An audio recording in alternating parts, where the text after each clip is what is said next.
na-record na yung pagpayag eh. Gumawa na lang sila ng paraan para sa ganun ay maibinbin nila yung hinahanap kung kailan. Kasi Anong schedule? Kasi nga, baka daw naman may conflict of interest kasi may mga, ilan ba, 6 na ata yung kaso ngayon ng 18 dating sundalo eh. Yung may pinail na mga cyber libel. May bago na naman ata ang kaso ngayon. So, aaralin daw po kung walang magiging conflict doon sa mga kasong kinakaharap nila, Sen. Doon sa 18. Wala yata yan kahit sa ang libro eh. Ganun mo ba? Eh, bakit? Bakit ba? Ang mga tao ay nagpasya lang na tumulong dahil siguro napansin na nila na kailangan na natin seryosohin ito. Hindi naman pangkaraniwang pagnanakaw lang ito eh. Opo. Sinaid na eh. Di ba? Ang salita ko nga tumagilid na yung tumagilid ang kabangyaman natin, kabangbayan. Siguro yung mga tao gusto na nilang mahanap talaga yung solusyon dito. Kaya, ayun, nagkusa sila na magpahayag. Kabaligtaran naman yata, yung sila pa ngayon nangahanapan ng kung ano-ano. Ayun na nga. Daig mo pa yung korte pagka ganun ang ginawa mo. Kasi sa korte, sisa sa atin lang yung kakayahan mo na tumestigo kapag ikaw ay nandun na at yung abogado mo nag-offer na ng testimony. Opo. Diba? Limawa, si Nelson. Ang abogado mo, Jen, ano? Opo, yan. O tatanungin ka ng judge kasi, Your Honor, I am presenting my first witness for this case. Yeah. Present him. Sabi ng Mr. Nelson Lubao, Mr. Jen Subarjaga. Opo. Ikaw ang abogado. Offer of testimony. Sabi ng Judge. Your Honor, si Mr. Jen Subarjaga po ay aking pinipresenta dahil siya po ay tetestigo na yung pagbibilihan po ng lupa ay hindi po ganun ang nangyari. Ang ibig po sabihin, yung nakalagay po na halaga dyan, mali po yan. At pipresenta ko rin po yung dokumento ng bilihan. Sabing ganon.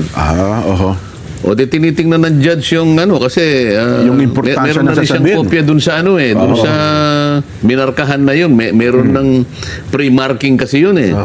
So tinitingnan ng judge yung sinasabi mo. Attorney Lubao. Yes, Your Honor. Are you referring to the contract dated December 31, kanya? Yan, opo. 1975. Kunwari, gano'n. Okay. Yes, Your Honor, precisely.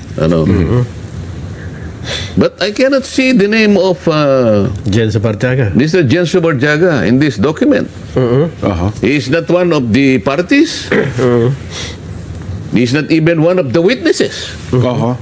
Meaning to say, he has nothing to do with this contract. He has no personal knowledge in this contract. Tinatanong pala nung judge yun. So, I don't think he can testify because he is going to violate the parole evidence rule. Sasagot yung isa. Yes, Your Honor. Naunahan mo lang ako. I should have objected also. Yung sabi sa ng abogado. Hindi ka pwede ngayon. Abogado ng kabila. Hindi ka pwede. Kasi stricto yung regulasyon eh. Wala ka namang kinalaman. Paano ka magte-testify? Hindi ka naman kasama doon sa pagkakagawa na sana man lang kung witness ka. Hindi ba? Opo. Ganon ang ibig ko sabihin. Ibig sabihin, Sen, ito ay hindi pwedeng gawin habang ino-offer pa lang. Korte ka ba? Kung hindi pa korte. Ito pinag-uusapan lang natin itong mga tao gusto lang tumulong para sa ikahahanap ng mga bagay-bagay. Dahil merong isang tao riyan na sinabi niya, hanapin niya yung ebidensya. Sa bahay ka na wala yung hinahanap mo. Doon po sa may Kogyo po eh.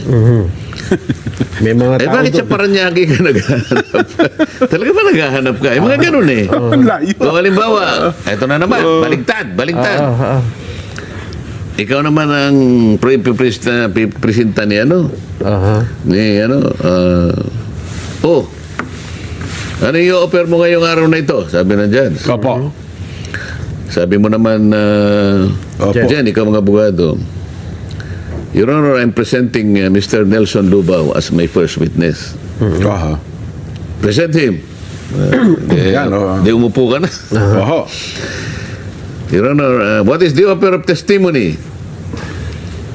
Your Honor, I am presenting Mr. Lubao to testify on the letters Opo. sent by his wife as a piece of evidence. Okay. Oho. Sabi niya, Attorney Subarjaga, when did you graduate as a lawyer? Sabi niya. Ba? 19 ano, sir? Because he cannot do that because this is privileged communication. Mga ganun-ganun ba? O kaya naman, what is he going to testify? Your Honor, Nelson Lubao is the physician who treated him several years ago. Aha. You cannot do that, Attorney Subarjaga.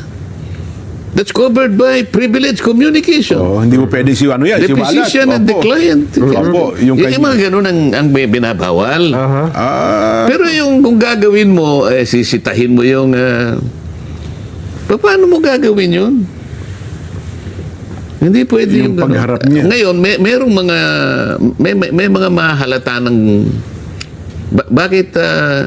Ba't kinakailangang usigin mo yung nagpipresenta? Na ito, hindi pangkaraniwang kaso ito dyan. Ano naman? May malalaki kasing taong involved dyan eh. Naku, hindi, ang sabi sir kasi, Sen, hindi, ito kasi mga ito, dishonorably discharged.